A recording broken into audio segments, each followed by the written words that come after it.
제목을 따라서 보실까요? 바벨론 금식에 대한 하나님의 교훈. 한 번 더 하십시다. 바벨론 금식에 대한 하나님의 교훈. 이런 제목으로 말씀 나눌 때에 큰 은혜와 축복이 함께 하시기를 축원합니다. 스가랴서는 14장까지 있습니다. 이 14개 장을 크게 세 부분으로 분석해 볼 수 있는데 숫자로 6, 2, 6으로 분석을 합니다. 6개 장, 2개 장, 또 6개 장. 그래서 1장부터 6장까지 앞부분은 우리가 지난주까지 말씀 나눴죠. 8개의 환상을 통한 하나님의 메시지입니다. 그리고 이제 오늘 7장과 다음 주 8장 2장은 예루살렘 재건을 담당한 이 백성들에게 주시는 하나님의 메시지, 그러니까 가까운 미래가 되겠죠. 이제 물론 이제 환상 중에서도 예루살렘 재건에 대한 말씀이 있었지만 본격적으로 자 이제 우리 어떻게 할 것이냐, 이런 메시지, 가까운 이제 미래가 되겠고, 그리고 이제 9장부터 마지막 14장까지 6개 장은 재건을 감당한 백성들에게, 수고한 백성들, 그 백성들에게 장차 일어날 미래에 대한 중요한 계시의 말씀을 주는데 이것은 먼 미래가 되겠죠. 자, 그래서 오늘은 이제 7장, 다음 주 8장은 2장은 금식과 관련된 말씀입니다. 그런데 이 모세 율법에 보면 모든 율법은 모세 율법, 창세기, 출애굽기, 레위기, 민수기, 신명기 이 5개 모세 율법에 나오는데 이 모세 율법에는 금식에 대한 언급이 없습니다. 이제 물론 이제 레위기서에 5번 나오는 말씀 중에 무슨 말씀이냐? 속죄일에는 스스로 괴롭게 하라는 말씀이 5번 나옵니다.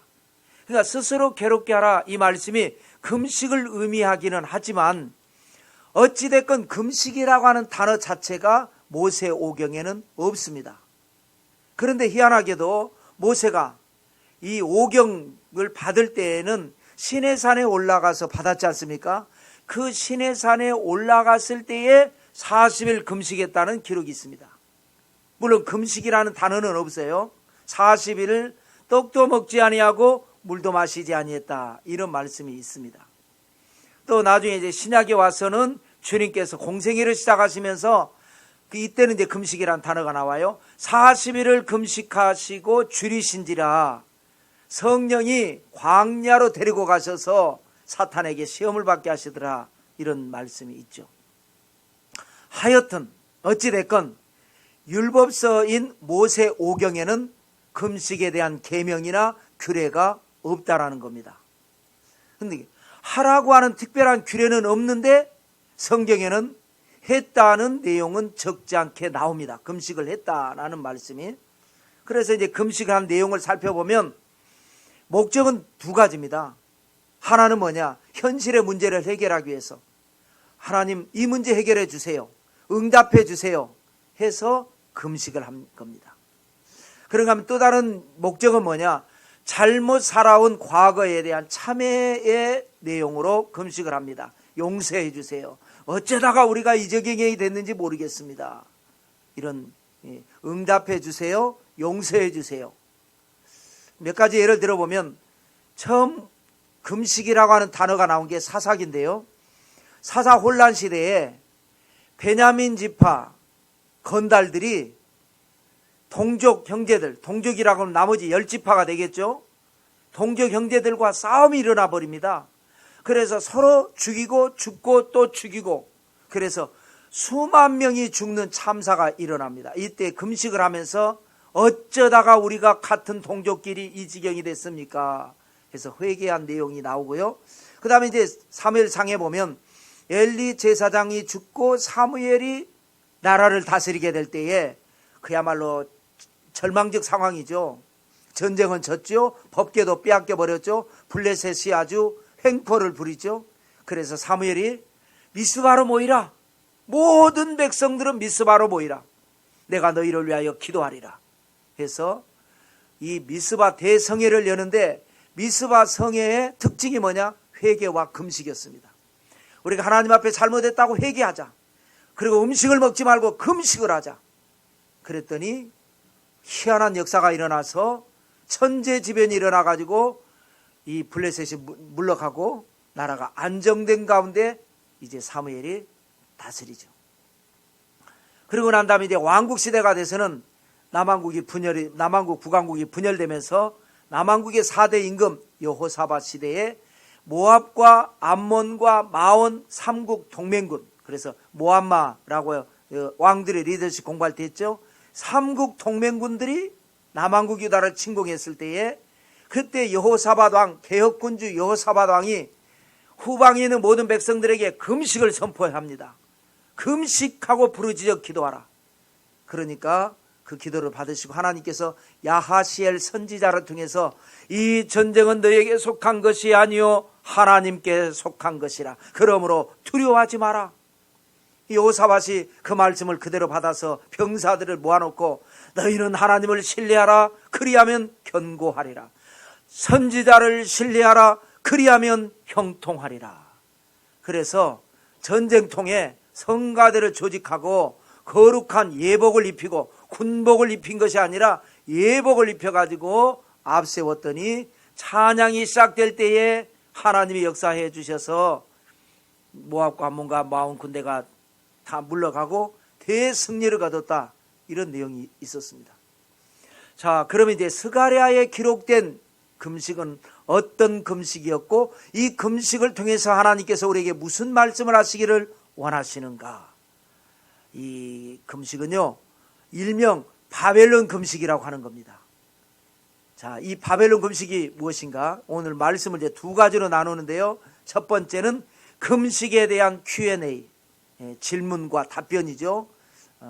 베델 사람들이 뭐라고 이제 질문을 하고 그 베델 사람들이 묻는 질문에 의해서 하나님께서 답변을 하시는 내용이 되겠습니다.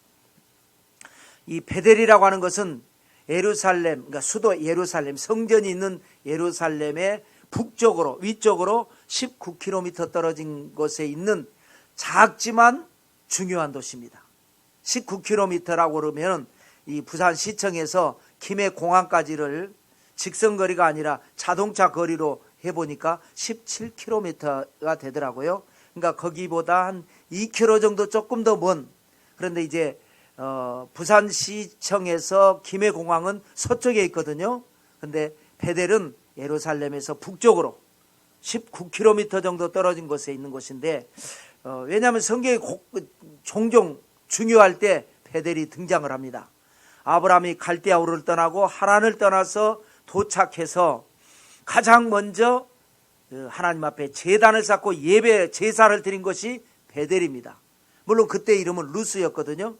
그런데 이제 이 아브라함의 손자 야곱이 아버지 속이고 형을 속여서 야반 도주를 하게 되고 그래서 바다나람으로 가게 될 때에 중간에 노숙을 하게 되는데 그곳이 바로 베델입니다. 루스입니다. 그런데 밤에 이제 돌베개를 베고 잠을 자는데 꿈속에서 하늘에서 사다리가 내려오죠. 그리고 천사들이 오르락 내리락 하고 하나님의 음성이 들리기를 야곱아 두려워하지 마라. 내가 너와 함께 할 것이다. 지금은 내가 빈손으로 도망가지만 반드시 내가 너를 다시 돌아오게 할 것이고 돌아올 때에는 큰 부를 가지고 돌아오게 할 것이다. 그래서 야곱이 깨서 너무너무나 좋아서 자고 있던 이 돌베개를 세워가지고 돌단을 쌓고 거기에다가 기름을 붓고 서원을 하죠. 하나님의 약속대로 다시 돌아오게 되거든 내가 이곳에 제단을 쌓고 제단이 성전이 되게 할 것입니다 라고 했고 그대로 이루어졌죠. 그래서 이것이 벳엘, 하나님의 집, 벳은 집이거든요. 하나님의 집이다 라고 하는 이름으로 야곱이 루스를 베델로 바꿔버립니다. 나중에 또 이제 왕국이 남왕국과 북왕국이 분열이 됐을 때에 북왕국의 초대왕 여로보암 왕이 쓸데없는 걱정을 한다 그랬죠. 왕들이 리더십 공부할 때에 3대 절기, 유월절과 오순절과 초막절이 되면 모든 20세 이상 남자들은 예루살렘, 성전이 있는 예루살렘에 가서 일주일 동안 절기를 지켜야 되는데 우리 북왕국 백성들이 남왕국에 내려갔다가 나를 배반하면 어떡하나. 쓸데없이 하나님께서 주셨는데, 10지파를 쪼개 주셨는데 쓸데없는 걱정을 하고, 그래서 북쪽에 북왕국에 베델과 단에 금송아지를 세우고 갈 것 없다. 여기서 제사 드리면 된다. 그래서 북왕국으로 놓고 볼 때 최북단이 단이고 최남단이 베델이죠. 그래서 그 베델만 지나면 남왕국이 되는 것인데, 그랬던 곳이 바로 베델입니다. 자, 그런데 이제 1차 포로 귀환한 지 얼마 되지 않은 상태에서 대부분은 이제 예루살렘 중심으로 성읍을 재건하고 성전을 재건하고 있는 상태에서 19km 떨어진 베델이라는 곳에서 그 베델 사람들이 이제 질문을 하는 겁니다. 이 사람들은 어떤 사람들인가? 비공식적으로 흘러들어온 사람들인가? 아마 정확하게는 알 수 없습니다. 하여튼 예루살렘하고는 뚝 떨어진 곳에 있는 베델에 있는 사람들이, 그러다 보니까 연결성이 부족하지 않습니까? 예루살렘과. 그러니까 중요한 일이 있을 때마다 사람을 보내서 묻는 겁니다. 하나님의 뜻을.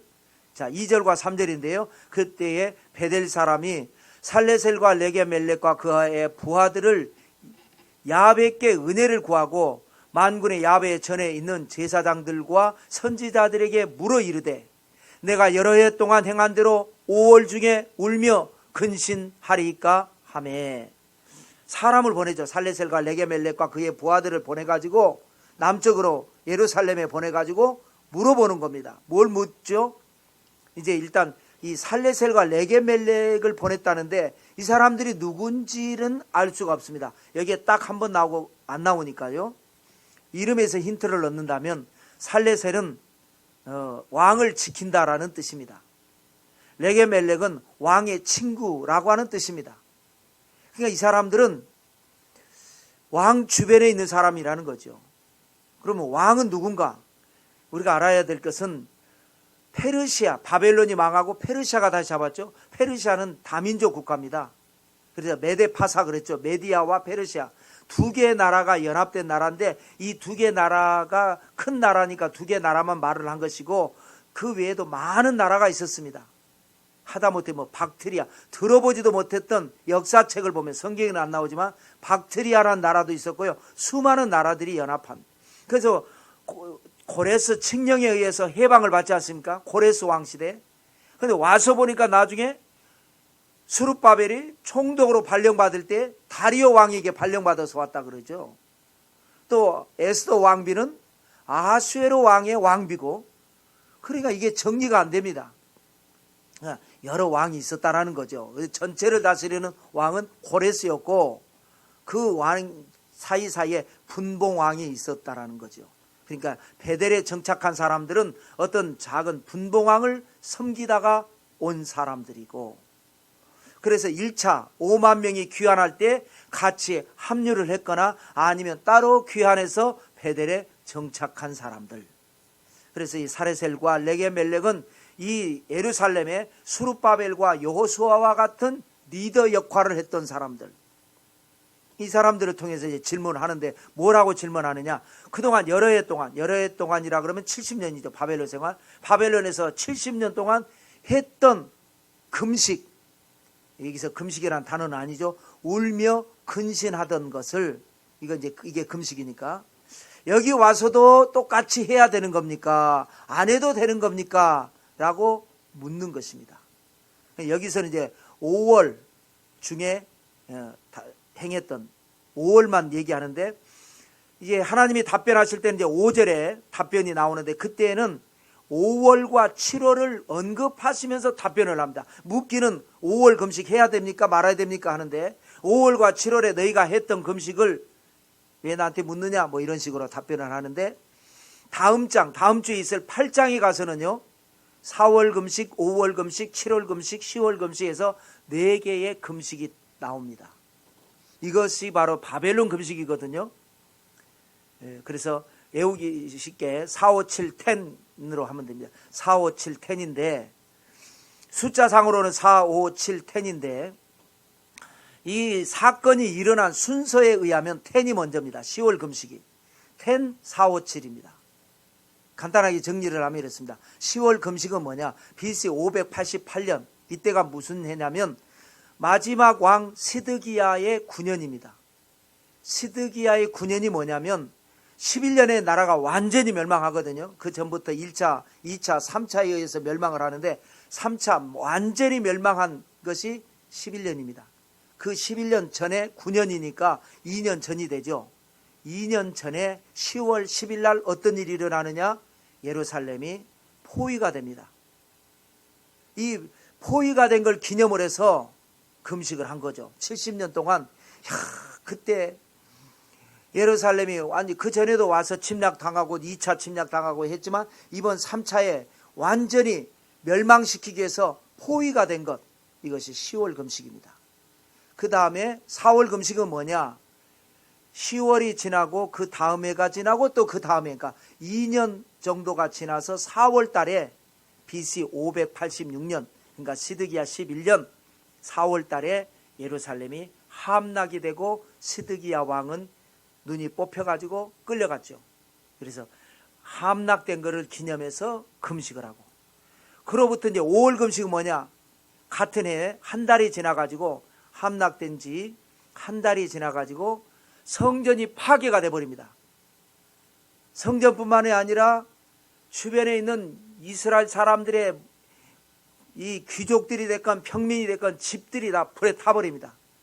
왜냐하면 1차, 2차 침략을 해왔을 때에 이 에레미야 선지자도 예언을 했고 이 바벨론의 느부갓네살 왕도 약속을 하기를 항복하고 순응하면 살려주고 하겠다.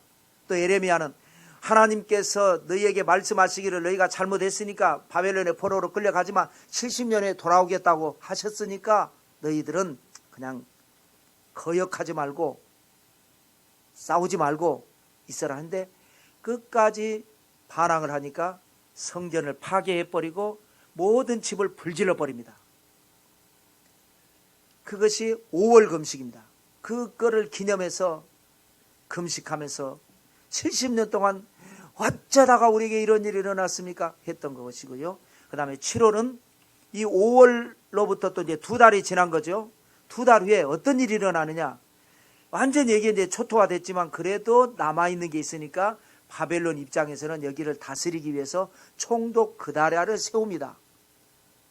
그리고 그 그다랴 밑에 이제 한마디로 총독부라는 하나의 집행부가 있는 거죠. 유대인들 중에서 강성파들은 이 바벨론에 붙어 먹는 이 인간들, 이건 가만히 놔두면 안 된다 해서 총독을 암살하고 거기에 붙어 있는 모든 유다인들을 학살해 버립니다. 자기들도 유대인이고 학살해 버립니다. 그리고 자기들은 애굽으로 도망가는데 가서 다 죽습니다. 그러니 모든 사람이 죽는 거죠. 그래서 이 10, 4, 5, 7을 하면은 포위, 함락, 그 다음에 파괴, 학살 이렇게 되는 겁니다. 이 비극의 4대 사건을 기념을 해서 바벨론에서 70년 동안을 1년에 4번씩 금식하면서 기도를 했던 것인데 이거를 이제 왔으니까 안 해도 되는 겁니까? 계속 해야 됩니까? 할 때에 선지자를 통해서 하나님이 뭐라고 답변하시느냐면 그것이 5절 말씀에 온 땅의 백성과 제사장들에게 이르라 너희가 70년 동안 5째 달과 7째 달에 금식하고 애통하였거니와 그 금식이 나를 위하여 한 것이냐. 금식을 해야 됩니까? 말아야 됩니까? 하면은 해야 된다, 말아야 된다 이렇게 답변하신 게 아니고 직접적 답변을 회피하시고 하나님께서 불편한 심기를 드러내신 거죠. 2번이나 그 금식이 나를 위하여 한 것이냐 이 말씀을 하신 거죠. 금식이라고 하는 것은 잘못 살았던 삶의 방식을 회개하고 돌이키는 것인데 돌이키기는커녕 여전히 자기 중심적으로 했다 이 말씀을 하는 거예요. 너희들이 음식을 먹어도 먹고 싶은 욕심에 먹었고 금식을 해도 너희 서름으로 했지 나를 위해 한 거냐. 내 뜻하고는 아무 상관없이 한 것이지 그 이제 와서 뭘 할까요 말까요 묻냐 이 말씀을 하신 겁니다. 그래서 우리가 신앙에 있어서 중요한 건 뭐냐? 물론 신앙뿐만이 아니죠. 인생도 마찬가지입니다. 무엇을 하느냐가 중요한 게 아니라 어떻게 하느냐가 중요한 것이라는 겁니다. 가인도 예배 드렸지 않습니까? 근데 하나님이 안 받으셨어요. 왜요? 잘못 드리니까. 그러니까 예배를 드리는 게 중요한 게 아니고 어떻게 하느냐. 인생을 사는 것도 그렇고 신앙도 그렇고 우리가 뭘 하는 것이 중요한 게 아니라 어떻게 하느냐. 그 어떻게 기준은 뭐냐? 하나님이죠. 하나님의 영광을 위하고 하나님의 뜻을 따라서 하면 무엇을 하든지 그것이 하나님께 영광이 되고 그걸 통해서 우리에게 축복이 되는데 한다고 하지만 하나님께 영광이 되지 않은 모든 것은 하나님이 안 기뻐하시는 거죠. 신약에 넘어와서 사도행전 13장 22절에 하나님께서 다윗에 대해서 뭐라고 말씀하시는가를 신약에 나오죠. 이새의 아들 다윗을 만나니 내 마음에 합한 사람이라. 그 다음이 중요한 말이에요. 내 뜻을 다 이루게 하리라. 그래서 하나님 마음에 합한 사람 다윗을 통해서 하나님은 그 다윗을 통해서 하나님의 뜻을 다 이루게 하신다라는 거예요. 그래서 하나님 마음에 합한 사람이 되는 것이 중요한 것이죠. 다른 사람이 하면 안 돼요. 그런데 다윗이 하면 가는 곳마다 승리했죠. 하는 일마다 형통했죠. 깜짝 놀랄 기적의 주인공이 된 비결이 바로 하나님 보시기에 합당하니까 하나님은 다윗을 통해서는 다 이루게 하시고 사울이 하면 안 이루어지는 거예요. 다른 사람이 하면 안 이루어지는 거예요. 그래서 우리가 다윗에게 배울 교훈, 스가랴 오늘 본문 7장을 통해서 배울 교훈 같은 거예요. 다윗을 통해서 배울 교훈, 7장을 통해서 배울 교훈이 뭐냐? 하나님의 뜻이라는 거죠. 근데 그 하나님의 뜻도 첫 단추가 중요해요. 먼저 내 뜻대로 시작해놓고 하나님의 뜻을 따라 응답을 구하는 것은 아니라는 거죠. 먼저 하나님의 뜻인가 아닌가 첫 단추부터 시작을 해놓고 난 다음에 하나님 뜻을 따라서 기도하면 다 이루게 하리라. 이게 이제 우리가 배울 교훈입니다. 우리가 옛말에 실패는 성공의 어머니라는 말이 있죠. 왜냐하면 실패를 하다 보면 이렇게 하니까 안 되는구나, 이렇게 하면 안 되는구나 하면서 점점 좁혀 들어가서 이렇게 하니까 되는구나 해서 결국은 성공을 하게 된다라는 좋은 말인데, 인간이 어리석다 보니까 실패를 계속 반복하는 경우가 있어요. 그러면 그는 성공의 어머니가 아니라 실패는 결국 실패의 어머니가 될 수밖에 없죠. 왜 그러냐? 다른 방법으로 해봐야 되는데 실패했던 방법으로 계속 자기 고집을 하니까 안 되는 거죠. 하나님의 방법으로 나를 바꿔야 되는데, 그래서 사사시대 비극이 뭐라 그랬죠? 자기 소견에 옳은 대로 행한 거죠. 그러면서도 그것이 하나님의 뜻일 것이라고 우겼단 말입니다. 하나님의 뜻을 찾아야 되는데 자기 소견에 옳은 대로 행하면서 그것이 하나님의 뜻일 것이라고 우겼기 때문에 사사기는 계속 반복되는 실패가 돼버리고 말았다는 것. 지금 이 스가랴 7장에서 너희가 겉으로 볼 때는 좋지 않습니까?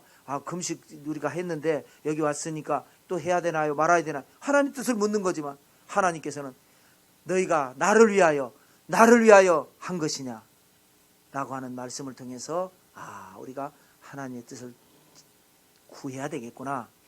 자, 그러면 이제 두 번째, 마지막이 되겠죠. 말씀에 대한 반응과 결과입니다. 이것을 이제 말씀하는 거죠. 성경 전체가 그렇습니다.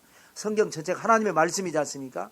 그 하나님의 말씀에 따라서 어떤 반응을 보이느냐? 가인과 같은 반응을 보이냐? 아벨과 같은 반응을 보이냐? 사울과 같은 반응을 보이느냐? 다윗과 같은 반응을 보이느냐? 이 반응이죠. 우리가 그랬더니 그 반응에 따라서 어떤 결과가 주어지느냐? 말씀, 반응, 결과. 이거를 영어 이니셜로 표현을 하면 SDR과 SLL 두 가지입니다. S는 이제 said거든요. 하나님이 말씀하시는 것을 word로 말을 하기도 하고요. 여기 가장 쉬운 영어 단어는 said이지 않습니까? say, 과거형으로 said. 하나님이 가라사대, said. 하나님이 말씀하실 때에 어떤 반응을 보이냐? 이스라엘 백성들은 dislike였습니다. like는 좋아하다지 않습니까? like인데 dis는 반대하는 거죠. like를 디스해버리죠. 싫어하는 겁니다. said 하면은 말씀하실 때마다 싫어했어요. 그 결과 ruin, ruin, 황폐해져 버렸습니다. 땅이 황폐해져 버리고 마음이 황폐해져 버리고 관계가 황폐해져 버리고 삶이 황폐해져 버렸어요. 이게 SDR 이스라엘 사람들 지금 70년 포로 생활한 것의 이 내용을 설명을 한 것입니다. 그러니까 하나님이 원하시는 건 뭐냐? SLL이죠. said 할 때 가라사대 하면은 like, LL이 돼야죠. like. 좋아. 하나님이 말씀하셨어. 좋아해야죠. 그 결과는 뭐냐? 오늘 본문의 표현에 의하면 lovely country입니다. 사랑스러운 땅, 아름다운 땅, 황폐한 땅이 아니라 아름다운, 사랑스러운, 좋은 결과가 주어진다라는 거죠. 그래서 SDR은 하나님의 말씀하실 때에 싫어해서 황폐해진 것이고, SLL은 하나님이 말씀하실 때 좋아하니까 황폐했던 땅이라도 다시 사랑스럽게 되고 좋게 되는 SLL, Lovely Country. 자, 하나님이 뭐라고 말씀하십니까? 수많은 말씀을 많이 하셨지 않습니까? 수많은 말씀을 성경에 말씀하셨는데, 여기 오늘 본문에는 이 1차 귀환한 사람들에게 지금 당장 필요한 말씀을 이제 필요한 4가지 말씀을 하는 것이 9절과 10절입니다. 만군의 야베가 이같이 말하여 이르시기를 너희는 진실한 재판을 행하며 서로 인애와 긍휼을 베풀며 과부와 고아와 나그네와 궁핍한 자를 압제하지 말며 서로 해하려고 마음에 도모하지 말라 하였으나, 그렇게 말씀을 하셨는데 안 들었다 이거죠. 디스라이크 했다 이거죠. 4가지가 정리해보면 뭡니까? 진실한 재판하라고 그랬지 않느냐. 진실한 재판. 잘했으면, 재판이라는 게 꼭 법정에서만 있는 게 아니죠. 형하고 동생이 싸웠을 때 엄마 형이 말이야 동생이 말이야 그랬을 때 엄마가 어떻게 합니까? 대부분 한쪽 편들죠. 애들끼리 싸웠을 때 선생님이 공정하게 판정을 해줘야 되는데 재판을 어떻게 해요? 잘했으면 잘했다 하고 못했으면 못했다 하고, 또 잘못했을지라도 잘못한 만큼만 나무래야 되는데 잘못한 것 이상으로 나무래면 그것도 진실한 재판이 안 되죠. 나하고 친하면 사람 뭐 그럴 수도 있지 뭐 덮어버리고, 나하고 관계가 안 좋으면 먼지까지 탈탈 털어서 정지하고, 이게 오늘날 우리 현실 아닙니까? 침소봉대, 바늘을 방망이라고 그러고, 이게 우리 현실입니다. 믿는 사람이라도 우리는 안 그래야 되는데 믿는 사람들이 더 앞장서 가지고 진실한 재판을 하지 않아요. 그때 그 시대에 그랬다라는 거예요. 지금도 마찬가지예요. 2번째 메시지는 뭐예요? 서로 인애와 긍휼을 베풀라고 했지 않느냐. 인애는 어질 인자의 사랑 예자입니다. 어진 마음으로 사랑하는 거예요. 사랑도 음란한 마음으로 사랑할 수도 있고 내 어떤 그 목적으로 사랑할 수 있지 않습니까? 인애, 인자한 마음으로 사랑해라. 그게 긍휼입니다. 인애와 긍휼을 베풀라 했는데 인애가 긍휼이에요 결국. 그런데 그동안 남과 북으로, 남한국과 북한국으로 갈라서 인애는커녕 독한 마음으로 서로 싸우기를 수백 년 동안 싸웠지 않습니까? 그래서 나라가 연약해진 겁니다. 전에는 다윗과 솔로몬의 황금 시대에는 이스라엘이 강했는데 주변 나라가 약했는데, 그때는 이름도 들어보지 못했던 아수르 바벨론이 강대국으로 일어나 가지고 멸망시켜버리지 않습니까? 그런데 성경에만 있는 얘기가 아닙니다. 지금도 우리는 조선시대 때도 당파 싸움으로 무지막지하게 싸우더니 해방 이후에 좌익과 우익으로 갈라서 지긋지긋하게 싸우더니 지금도 싸우는데 예수님 믿고 하늘나라를 소망하는 사람들이 여전히 편에 갈라서 같이 싸우고 있습니다. 그 결과 우리는 어떤 결과가 될까요? 이거를 생각해야 됩니다. 그 다음에 고아와 과부, 나그네, 궁핍한 자, 힘없는 사람들입니다. 압제하지 말라. 여러분 뉴스에 나오죠. 갑질을 했다. 어느 교수님이 자기에게 일하는 이 학생을 갑질을 했네. 뭐 노예 염전이 있네. 뭐 그걸 볼 때마다 사람들은 막 분노하죠. 의분이라고 그러죠. 이 세상에 어떻게 그럴 수가 있어. 그러면서 자기는 또 누군가에게 갑질을 합니다. 이게 인간입니다. 압제하지 마라. 힘없는 사람 괴롭히지 마라. 그 다음에 서로 해하려고 마음에 도모하지 말라. 해하려고 하는 건 뭐냐? 해치려고 하는 게 아니라 해롭게 하는 걸 말합니다. 남에게 손해를 끼치게 하는 것. 남을 이롭게 해야 되는데 해롭게 하지 말라는 거예요. 우리나라 최초의 국가는 고조선이라고 하는데 사실은 고조선이 아니죠. 조선이죠. 근데 이제 위만조선도 있고 이성계가 세운 조선도 있고 하니까 그것과 구별하기 위해서 옛날 조선이다 해서 고조선이지, 정확한 이름 명칭은 당군이 조선이라고 하는 나라를 세운 겁니다. 그 고조선이 건국된 시기는요, BC 2333년으로 알려져 있습니다. 이 BC 2333년은요, 물론 정확하지는 않지만 거의 정확한 거예요. 성경에 나오는 바벨탑으로 인해서 인류가 말이 달라지고 그래서 흩어진 시기와 거의 맞습니다. 그러니까 거기에서 하나님께서 태초에 인간을 창조하신 목적도 모든 만물들을 다스리라고 하셨는데, 천하에 흩어져서 다스리라는데 흩어지지 않고 모여서 거기에서 서로 어떤 권력 다툼을 하는 동생들을 놔두고 누군가는 양보해서 하나님만 온전히 잘 섬기는 나라를 만들기 위해서 아라랏산을 넘고 우랄알타이어 산맥을 넘어서 건너 와서 세운 나라가 조선이라고 하는 나라라는 거죠. 그래서 고조선의 건국 이념은 뭐냐? 천신신앙과 홍익인간이었습니다. 천신신앙은 뭐냐? 오직 하나님만 섬긴다라는 거예요. 어느 영웅, 우상 섬기는 게 아니고 오직 하나님만 섬긴다. 이게 천신신앙인데 나중에 세월이 지나면서 기독교 신앙하고 이제 대별되는 우상신앙이 돼버리고 말았는데요. 원래 천신신앙은 야훼 하나님만 섬긴다라는 거고요. 홍익인간은 뭐냐? 사람을 널리 이롭게 한다라는 겁니다. 이게 성경에 나와 있는 얘기입니다. 내 하나님을 사랑하라. 마음과 뜻과 정성을 다해 하나님을 사랑하라. 이게 천신신앙이고요.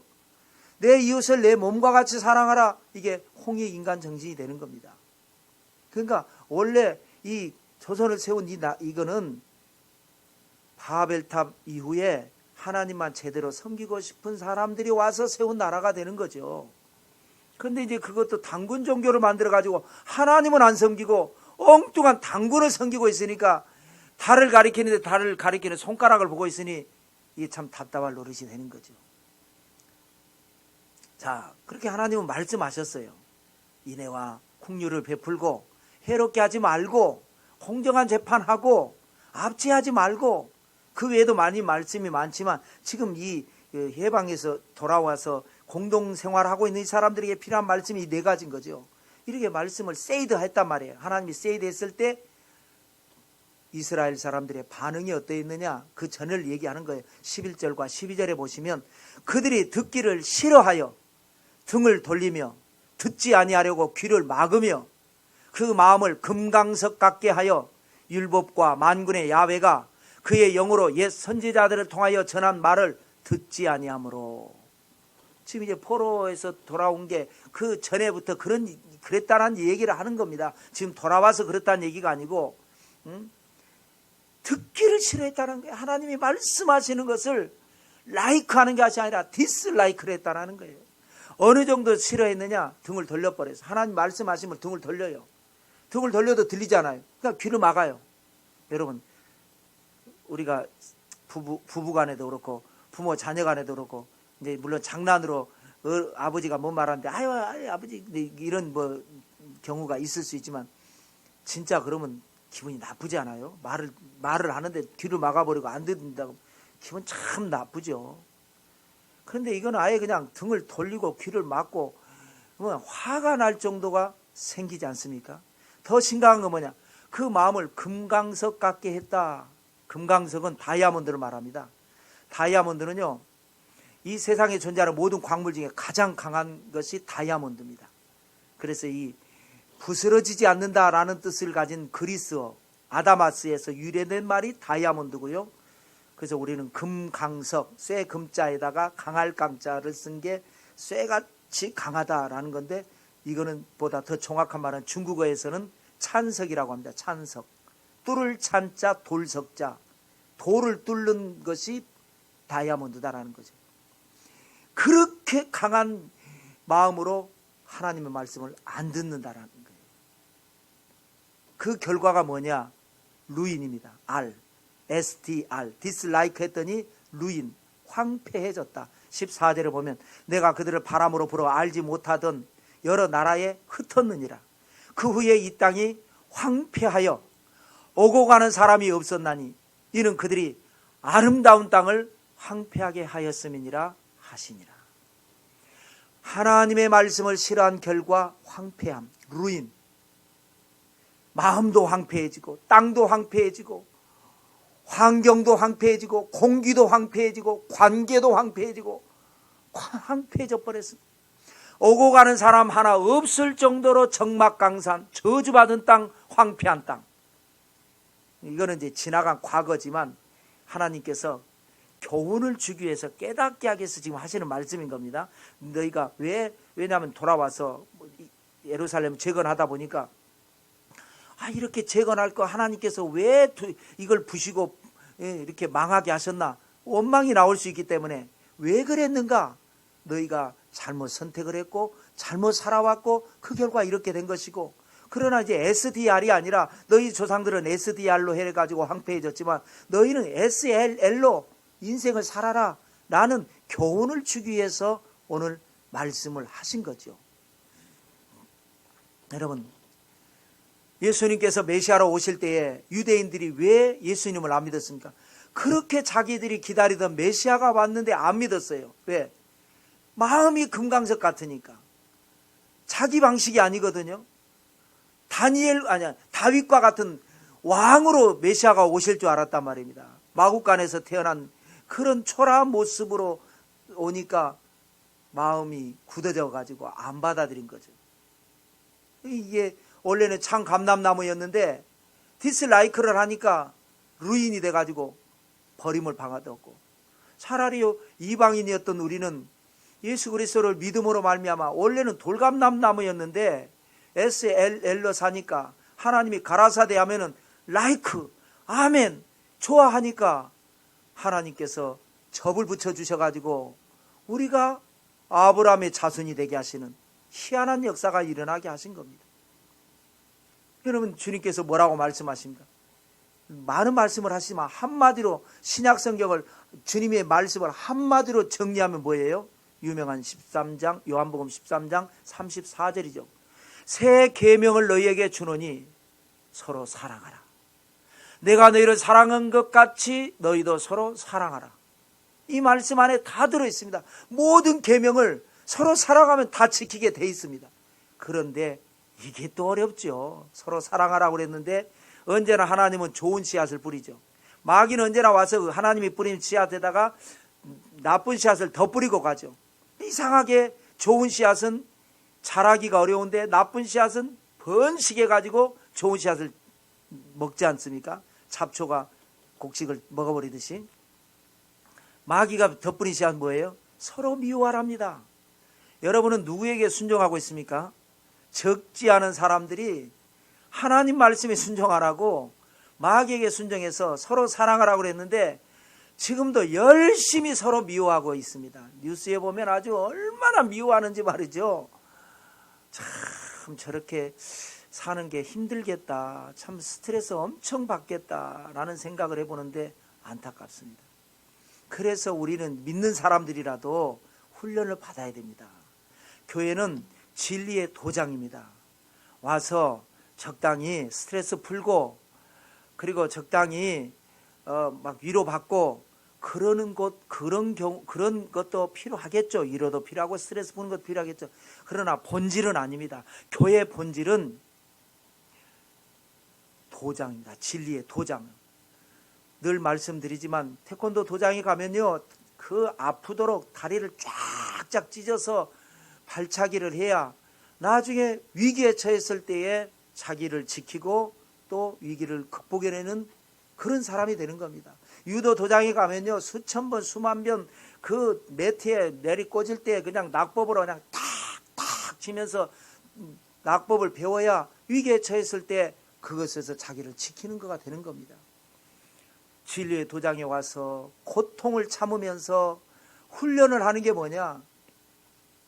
하나님의 말씀을 기뻐하는 인격이 되고 마음이 되도록 훈련을 하는 거죠.